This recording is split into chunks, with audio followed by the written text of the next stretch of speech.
nama saya Rachel. Saya adalah ketua dari tim Chemistry Forensic Department. Ini Stasia. Stasia adalah member baru di tim ini. Kalau ini namanya Cika. Wibu jenius yang suka bosan kalau otaknya tidak dipakai. Obsesinya akan detektif Conan adalah alasan dia berada di tim ini. Kami adalah teman sekelas di tahun 2021. Dan ini adalah cerita kami.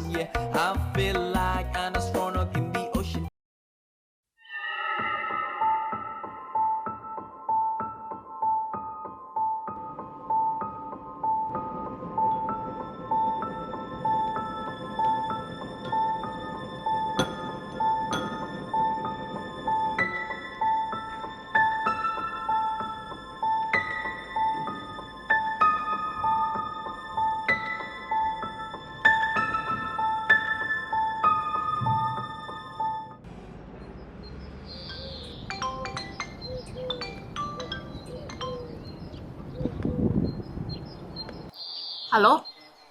Halo Rachel, Selamat pagi, Pak. Dengan tim forensik di sini. Ada yang bisa saya bantu, Pak? ada kasus baru. Oh, ada kasus baru. Detail kasus akan saya kirimkan lewat email. Tolong kamu print, kerjakan, lalu fotoscan dan kumpulkan lewat Enpodo. Jika telat, akan ada pengurangan nilai. Baik, akan segera saya selidiki bersama rekan-rekan saya.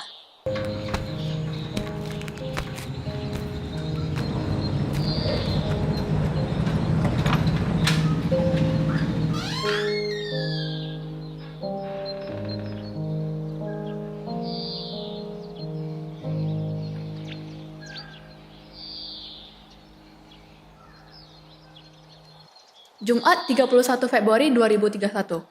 Kami mendapat laporan bahwa telah ditemukan korban keracunan di ruang Zoom. Kami diminta inspektur untuk menemukan siapakah yang mencoba meracuni korban dengan menggunakan tinta spidol yang dicampur ke dalam minuman. Ada 3 tersangka dalam kasus ini, yang masing-masing tertangkap membawa spidol. Spidol yang mereka bawa memiliki merek yang sama, tetapi warnanya berbeda. Ada warna merah, kuning, dan hitam.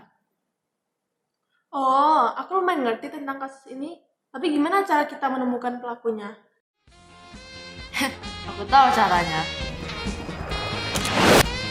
Dengan teknik kromatografi. Silau! Kromatografi itu sendiri adalah suatu teknik pemisahan molekul berdasarkan perbedaan polaritas yang menyebabkan perbedaan pergerakan pada fase diam dan fase gerak. Bukti apa aja yang kita punya? Coba kalian perhatikan ini.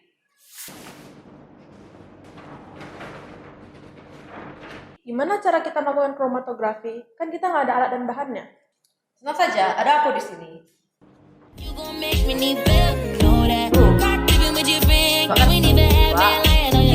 Wah, hebat sekali kakak. Bagaimana cara kakak melakukannya?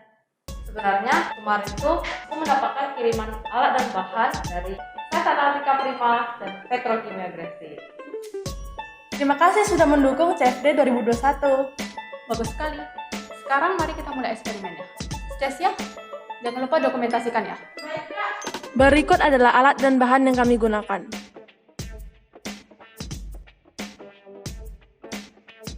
Pertama-tama, kami memotong kertas HVS dengan panjang kurang dari tinggi gelas. Hal ini dilakukan supaya kertas tidak menyentuh bagian bawah dari gelas saat digantungkan. Kemudian diberikan garis batas sejauh 1 cm dari tepi bawah kertas dengan pensil. Penggunaan pensil sangat penting karena pensil tidak larut dalam air yang berarti ia tidak akan tersebar dan mengganggu tinta lain. Pada garis ini kami menggambarkan 3 bulatan kecil yang berjarak dengan spidol berwarna hitam, merah, dan kuning.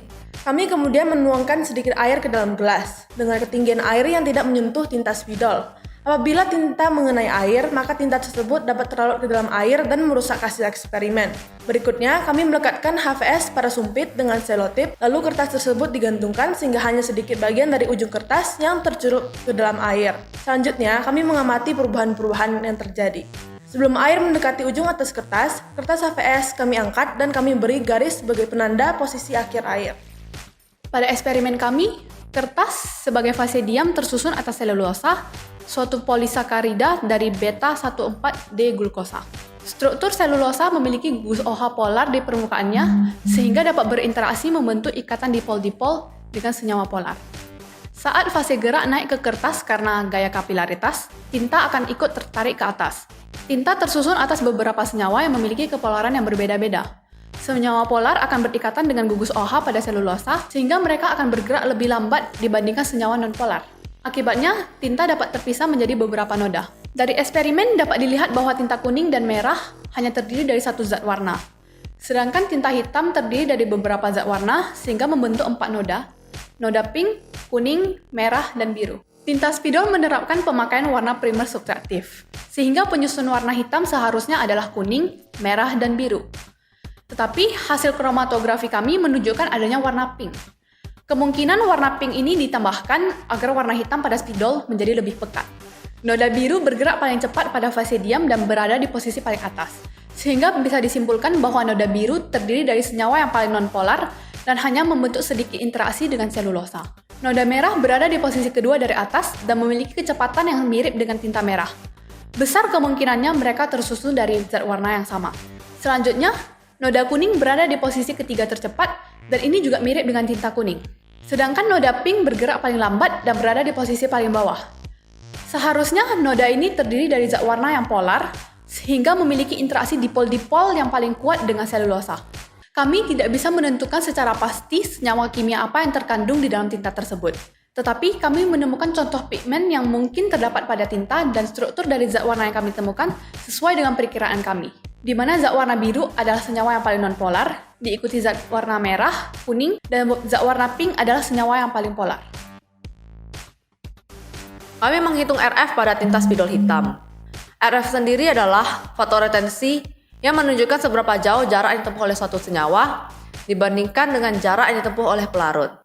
Pada percobaan kami, didapatkan bahwa jarak untuk noda pink adalah sejauh 5,8 cm, noda kuning sejauh 6,9 cm, noda merah sejauh 7,6 cm, dan noda biru sejauh 8,5 cm. Selanjutnya, kami juga mengukur jarak yang ditempuh air dari garis batas hingga garis akhir. Dan didapatkan bahwa jaraknya adalah 9,3 cm.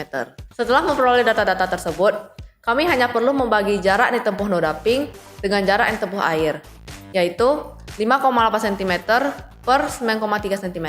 Dan didapat RF dari noda pink ini adalah 0,624. Begitu pula caranya untuk noda-noda yang lain. Untuk noda kuning memiliki RF sebesar 0,742, noda merah memiliki RF sebesar 0,417, dan noda biru memiliki RF sebesar 0,914.